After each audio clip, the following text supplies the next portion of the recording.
Hey everyone, Neil here, graymanprepping. In this episode of Your Prep for Today, I want to talk to you about event plans. Now, I'm not talking about party events. I'm talking about disaster events or emergency events.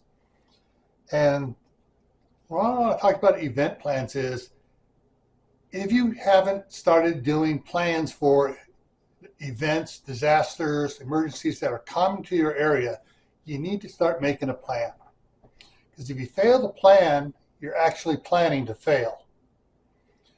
All right, so what all does this entail? Well, over on Prepping for Beginners is a three videos, part 1, 2, and 3, on how to do plans.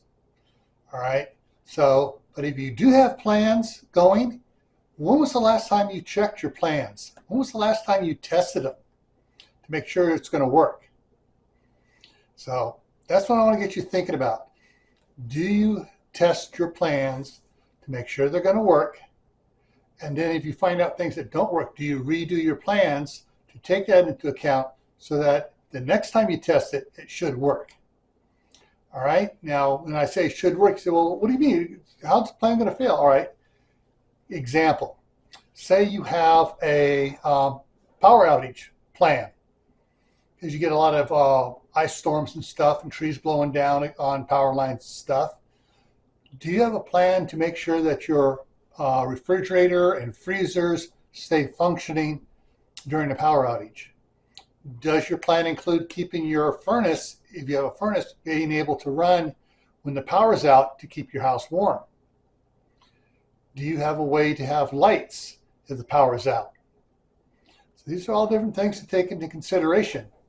And also, does everybody in your family know what they're supposed to do when the power goes out? Do you have a plan for finding out, hey, is this going to be a short-term or is this going to be a long-term plan? Have you taken that into consideration? So, planning for events is something you need to do ongoing. It's not just a one-and-done deal.